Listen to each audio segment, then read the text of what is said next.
trained a bunch of the toddlers. It's what they called the volunteers in those days. But the toddlers, he trained them. And these guys were from all over the world. And so my dad kept scrapbooks of all of these young men that he was training. And every time he heard about one of them being shot down and killed, they put an X over their face. And when you take a look at the pages and pages and pages of photographs, half of these guys never made it. You know, I mean, it's sort of sobering. But after the war, my dad decided that he wanted to stay in the Air Force and make it a career.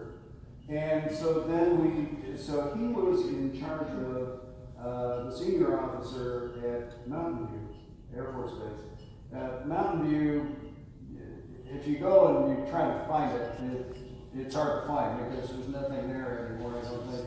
As a matter of fact, 3 places that I lived when I was just a child have now been knocked down because they're all military bases, and you know, there's not very many military bases anymore. And but we were in Mountain View, and then we moved out to the west, to Alberta, to the Suffield Experimental Station, where my dad worked with DuPont and with the British Royal Army, and also with the United States Air Force to design a new trigger mechanism that they're going to use for napalm. And then later on, he went over to Halifax and put in the weapon system for the Argus, which was the biggest, at the time, the biggest sub-killer that there was in the world. And then came to Ottawa. We were at CFHQ for a while, and then ended up in Albuquerque, New Mexico, at the Special Weapons Lab. This was in 1961, and my dad set up a liaison office. And what I didn't know at the time, and it was top secret for decades, but they were actually designing a nuclear warhead for a cruise missile. So anyway, that's my dad. He's a brilliant man. So you're used to traveling all around at this point? I'm used to traveling around, and not only that, I guess you could say I'm used to a lot of chaos. So, before your police career, you looked like you were going to be a Major League Baseball pitcher, on to sports journalism. Yeah. What made you switch into policing? Well, actually, my baseball career, I was signed by the Dodgers and was in high A at Daytona Beach. And one day I threw a curveball and my arm went with it. And that was pretty much the end of my baseball career. And then almost simultaneously, Uncle Sam came along and said, "Greetings, you're going to learn how to throw grenades instead of baseballs." And so I ended up in the Army for a while. And this was during Vietnam. And then went back to school in the GI Bill and got my degree in journalism. And was hired immediately by the Associated Press and was their state sports editor for AB.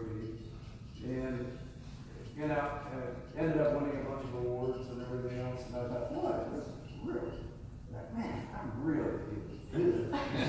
and what ended up happening is that one day I couldn't get out of bed. And I was too weak to get out of bed. And what happened was that I had developed an ulcer, a bleeding ulcer. It had perforated and I almost bled to death. And the doctor who treated me, he told me, he said, I'll give you a couple of options. He said, one, you can stay in the job that you're at which point make sure you pay up your life insurance because you're not going to live past 40. And he said, the second option is maybe you should find a less stressful line of work.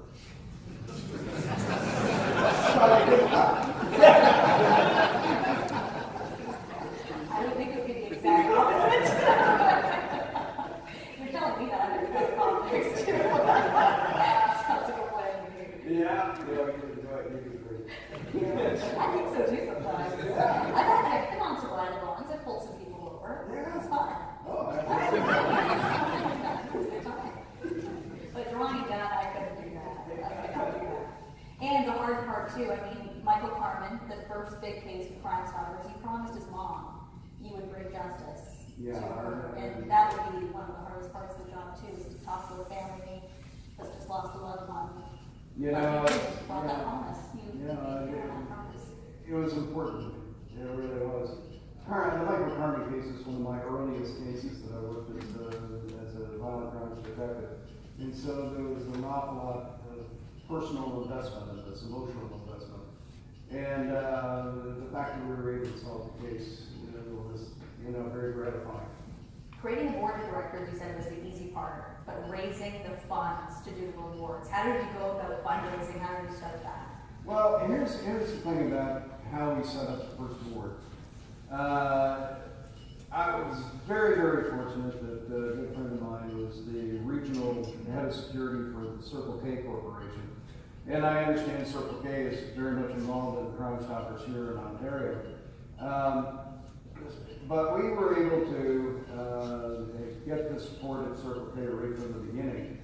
And from there, that allowed us to start to bring in some other businesses, large corporations, and we would approach them with the idea of, how about giving us one of your talented vice presidents or one of your executives to serve on the board? And that's part of what we did. The second thing is that we took a look at the service clubs. Your Kiwanis, your Optimists and Lions and everything else, because these people have a history of volunteerism and you can depend upon them. And so we then went ahead and recruited from each of these clubs at least 2 members. Then we also had women's clubs that we needed to have involved. These were the wives, the very first 2 people from the junior league were the wives of some very, very big corporate executives.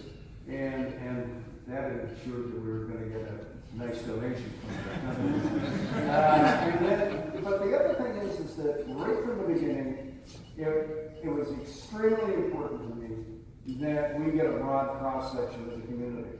You had to have all neighborhoods or regions of the city that participated. This couldn't just be, a group of executives making decisions for the rest. This had to really be the common citizens. And so we got some people that were retired from the retired associations. We got a very, very close friend of mine was a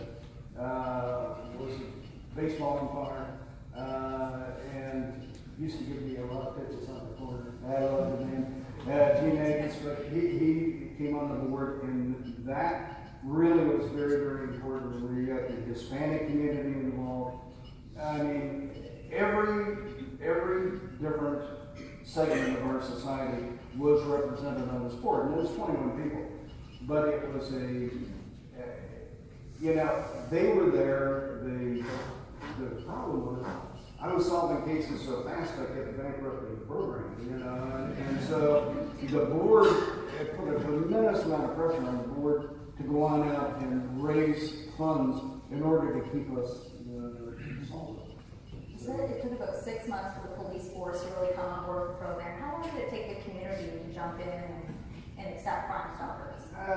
Really, the community response was almost overwhelming right from the beginning. But I would say probably about 2 months into the formal operation of the program, we could see that we were getting a lot of donations that were coming in. We did a little stuffer in our water bill that went out to about 250,000 homes. And so, and it told about Crime Stoppers and how people could participate, how they could make a donation. And so we started to get donations, $5, $10, $25, that came in, and ultimately we had about $20,000 over about a 30-day period. Then what ended up happening is that we had some people, elderly people, who put us into their so that ended up, when they would pass on, they would, proceeds from the sale of their estate started to go to Crime Stoppers. Now, Crime Stoppers now has about $350,000 in their fund, and they probably, the problem is that they don't solve enough cases to really start to make a dent in that reward fund. Probably not as many to solve. Everyone's so scared of Crime Stoppers. Who's going to report on it? Yeah. Oh, yeah. What you've done. Yeah. That's great. You've been so dedicated over the decades with Crime Stoppers, so dedicated to the point where you almost ended up in jail. True. Yourself. This is very true. We had early on, about 3 months into the program, we had a murder of a drug dealer. And so the kid's name was James Garcia. And we had gone out to the crime scene and everything else, and then I'm back in the office and sort of writing my reports, and the Crime Stoppers line rings, and I pick it up, and this guy starts to tell me what went down with the James Garcia murder. And it turned out that he was killed by an individual by the name of Charlie McGinnis. Charlie had just gotten out of prison and bought some heroin from James, did not pay for it, and Welch got a promise, and then James had put the word out to all the other drug dealers, hey, don't trust Charlie because he's not going to pay. At which point, Charlie got mad and tracked down James, and he goes to this, what we call a shooting gallery. This is a house that primarily is used by types to shoot up heroin. And so there's 6 people inside this house, along with James Garcia. Charlie walks in and shoots James Garcia inside the house, and James is wounded but not killed and runs out and tries to flee down the street. Charlie races after him, corners him in front of the house, and shoots him 6 more times. Of course, fatality. And this tipster gave me everything, and you have to understand something about the way that I handle a tip. I'm in never any hurry to take to finish the conclusion of an interrogation of a tipster. The average time that it took me to interrogate a caller was about 30 minutes.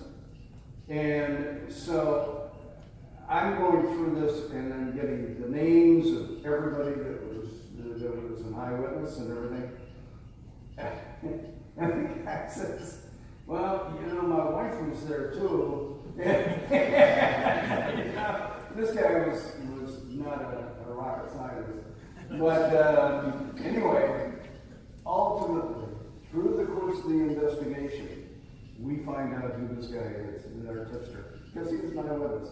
Now, that is a legal conundrum that is probably not discussed very often on, but it is something where when you have a tipster who is an eyewitness, you cannot truly guarantee anonymity if in the course of an investigation they're identified. There's no way you can protect them. And that's ultimately what happened in this case. I found out who the guy was, Ernie Lovato. At the same time, we had indicted Charlie McGinnis on this murder, but we had to bring in some people as witnesses, including a couple that were named by Bernie. And that afternoon,